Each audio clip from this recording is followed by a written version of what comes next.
a plusieurs missions. Donc aujourd'hui, celle qui va nous réunir, c'est la sensibilisation du grand public, des actions culturelles, pour vous faire prendre conscience de votre beau patrimoine. Et on s'intéresse beaucoup aussi au patrimoine émergent, celui qui est moins connu, ou moins traditionnel, on va dire. Ce projet, on l'a développé à partir d'un projet avec la région qui s'appelle Histoire de Bahus. Et donc Histoire de Bahus, c'est fait pour que les lycéens regardent leur lycée, racontent leur lycée et proposent un parcours de visite pour les journées du patrimoine. Et donc ce lycée existe grâce au docteur Monod qui défendait les thèses hygiénistes. La construction a commencé en 1947, les premiers élèves sont arrivés en 1951 et le lycée a été ouvert officiellement en 1952. L'organisation du lycée est faite en ce qu'on appelle par grille, c'est-à-dire qu'un bâtiment, une matière. Nous avons 17 hectares de végétation juste derrière le lycée, ce qui fait de nous l'un des plus grands lycées de France.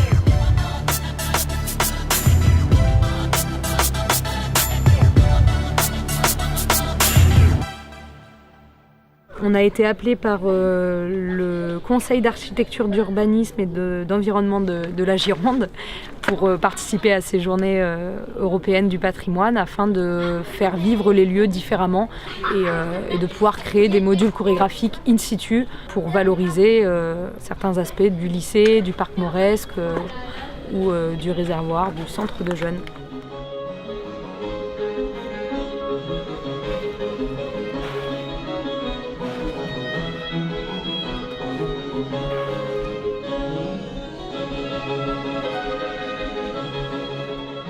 On est au parc mauresque. Le parc mauresque, c'est un peu le cœur de la ville d'Hiver, on va dire. C'était les anciens jardins du casino. Donc c'est la maquette qu'on voit là-bas, vous pourrez aller voir tout à l'heure. C'était un lieu vraiment de loisirs fait pour la ville d'Hiver, comme on disait tout à l'heure. Il était créé vraiment pour divertir les gens, les malades et les vacanciers. Son style, il est inspiré de la mosquée de Cordoue et puis l'Alhambra de Grenade.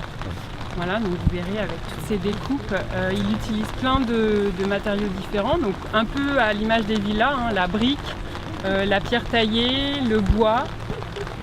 Il y avait plein de balcons, plein d'escaliers, c'était un bâtiment assez complexe. Et alors pour monter, parce que là on est vraiment sur le point haut d'Arcachon, les gens devaient gravir la Digne pour accéder au casino et pour accéder à son parc. Ensuite il y a eu un funiculaire de construit. Et puis l'ascenseur qui existe toujours, qui relie la ville basse et la ville haute. Voilà.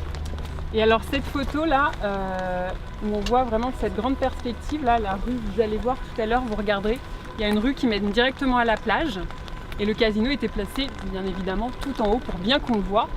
Et il faisait vraiment face à la plage, contrairement aux villas de la ville d'Hiver qui elles étaient plutôt abritées.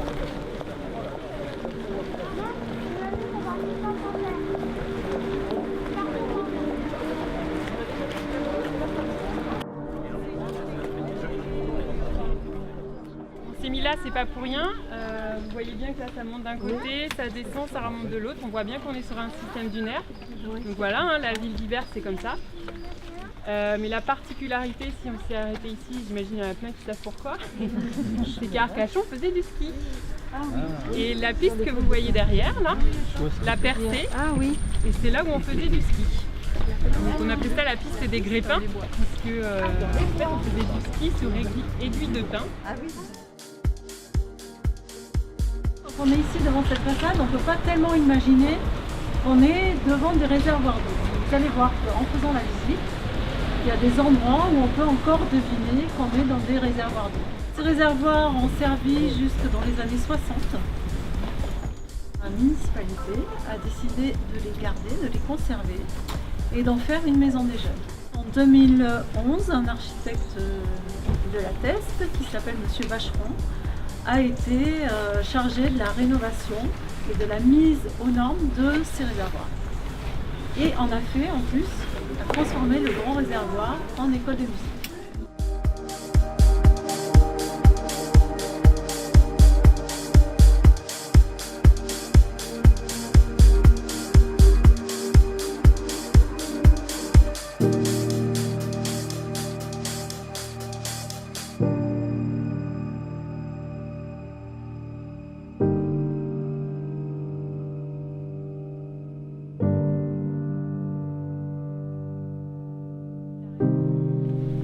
Le projet de 2011 a donc consisté à le découper en quartiers avec une circulation qui ondule en salle de répétition de musique.